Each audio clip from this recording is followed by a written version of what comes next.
مساء الخير على الجميع، وإن شاء الله الجميع يكونون بصحة وسلامة.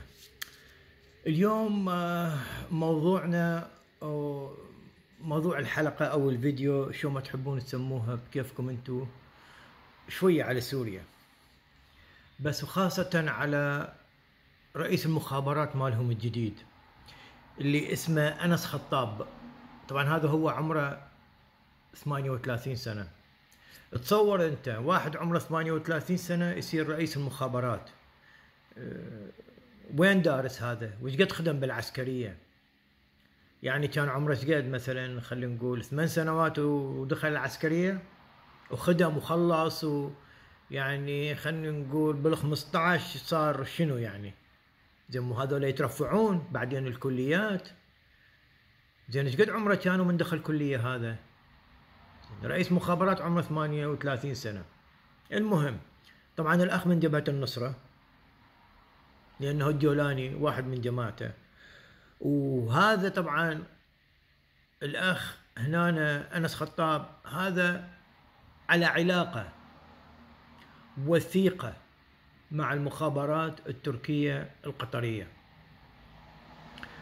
وواحدة من الأجهزة المخابرات التركية اللي اسمها MIT واللخ GIS.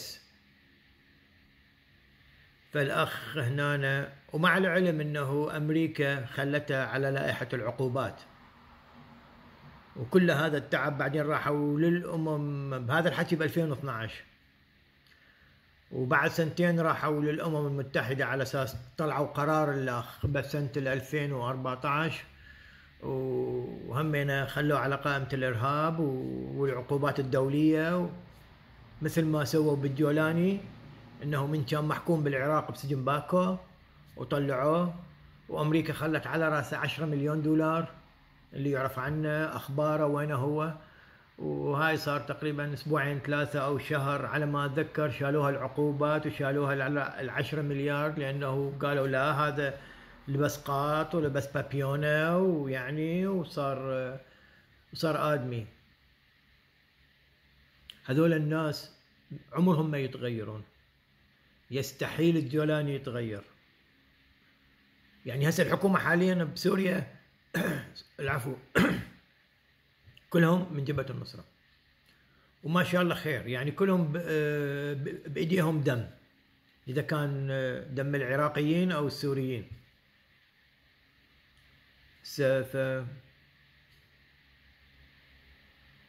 ودا نشوف الأوضاع حاليا بسوريا.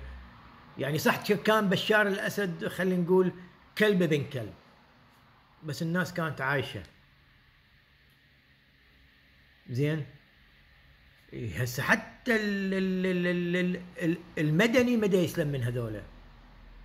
يعني قبل فترة كنت ألاحظ فيديو شباب قاعدين يدخنون سيجارة، هسه قبل تقريبا أسبوع 10 أيام جاهم واحد خايس من جبهة النصرة، كلهم راشديات وشباب حلوة. ليش؟ انكسرت ايدك ان شاء الله. ليش؟ هو يدخن سيجاره، هو ما دا يسوي شيء. المهم فالاخ هنا يعني على علاقه وثيقه بالمخابرات التركيه القطريه، وطبعا يقول لك تركيا فرحانه انه واحد من رجالهم صار بالدوله، وهذا ينقلهم الاخبار كلها، ينقل تركيا وينقل قطر. ف يعني راحت سوريا، ولو هي راحت سوريا anyway. مثل قبل شوية كنت اتفرج فيديو انه داخلين قاعدة حميمين، وطالع هذا المراسل هو من جبهة النصرة، وهم يقول دخلنا ونفتش السيارات الروسية. لكن انت ايش قد مطي وايش قد كذاب، الله يطيح حظك. هو روسيا تخليك انت تفتش سياراتهم؟ لو تفتش الدبابات ولا الآليات العسكرية مالهم؟ بس هيجي طالع وبدا يخربط بالحكي على اساس يعني يشوفوا احنا وين وصلنا.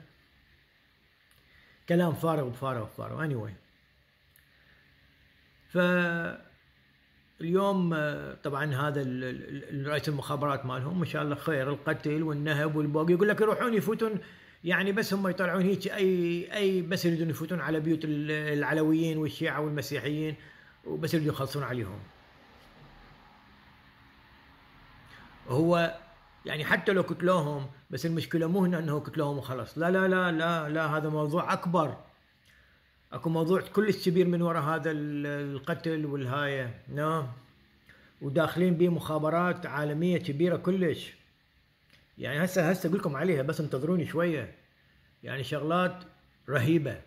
المهم، طبعا فوق كله اذا تريد انت تطمس الهوية مال البلد ورا ما تحتله، كسر آثاره، دمر آثاره كلها.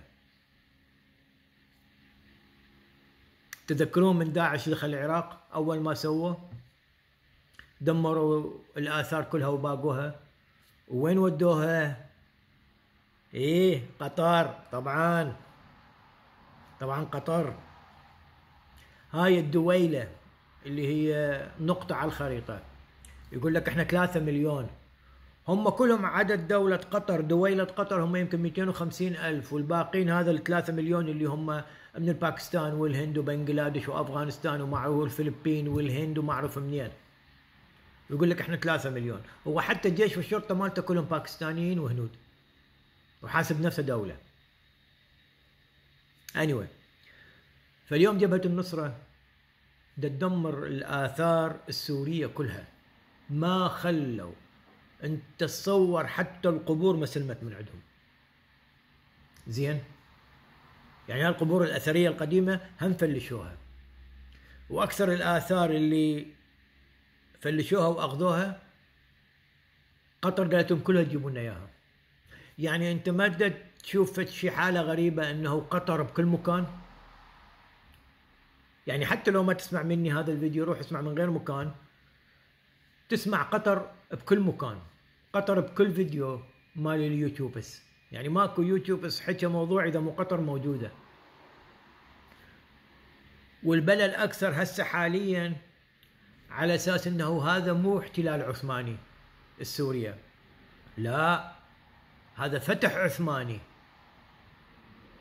يعني الدولة العثمانية تريد أنه تعيد نفوذها مرتلخ. وهذا الحقير أردوغان يريد حلب ويريد درعا ويريد باقي الأماكن، وإسرائيل ماخذت له 500 كيلو متر. فسوريا صارت شيش بيش، ياهو اللي يجي ياخذ له قطعة منها، وهي مال خلف أبوهم. المهم، عندك وزير التعليم.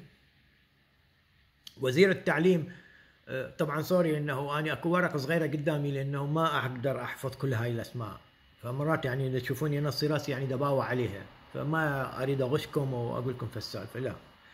فوزير التعليم اللي اسمه نظير القادري، طبعا داعشي ومن جبهة النصرة، شي منتهي منه. انت تصور حتى المناهج الدراسية غيروها، وبالمناهج الدراسية كتبوا هذا مو احتلال عثماني، هذا فتح عثماني. الله أكبر، الله أكبر. يعني تركيا ما احتلت سوريا، وإنما فتحت سوريا. فتحتها من منو؟ ليش منو كان يحكم سوريا قبل؟ واحد باكستاني، واحد هندي.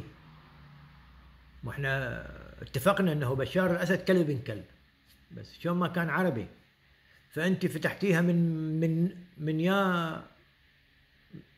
يا حكومة اجنبية او اسيوية، انت فتحتيها. فتصور انه المناهج الدراسية بس بسوريا كلها تغيرت،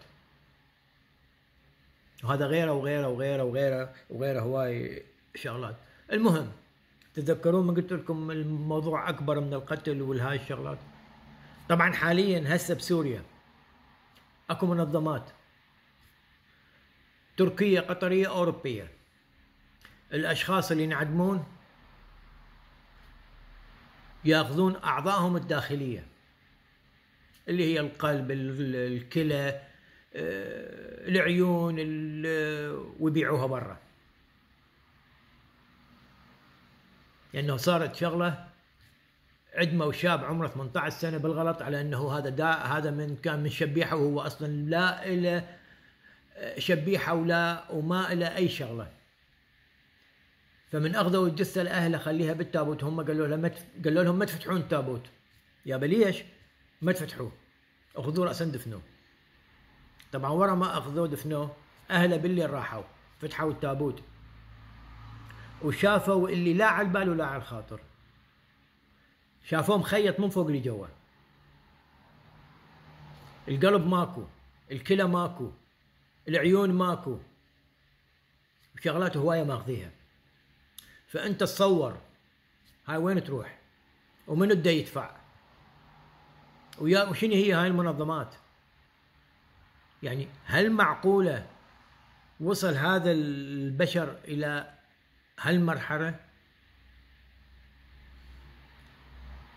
على اساس وزيره الخارجيه الالمانيه كانت هناك تتفق وياه على اساس يرجعون السوريين. لا والله اكيد، يعني ما كان اكو وياك دكاتره احد؟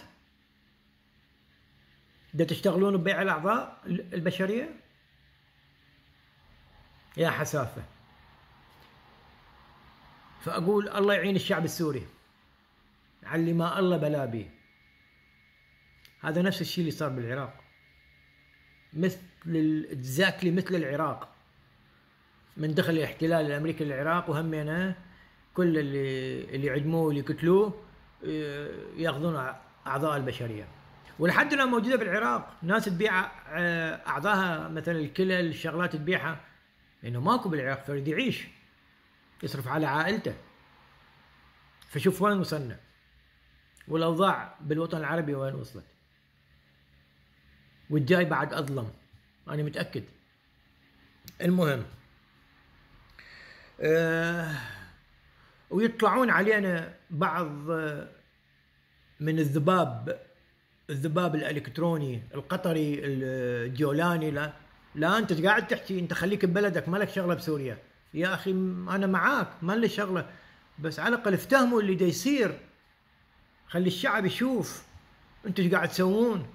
لو هذا الحكي ما يعجبكم، اكيد ما يعجب قطر وتركيا وهذا الحكي، لانه الناس راح تعرف.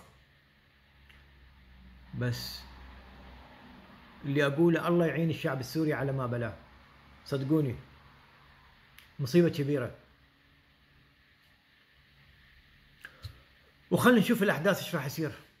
وتحياتي لكم.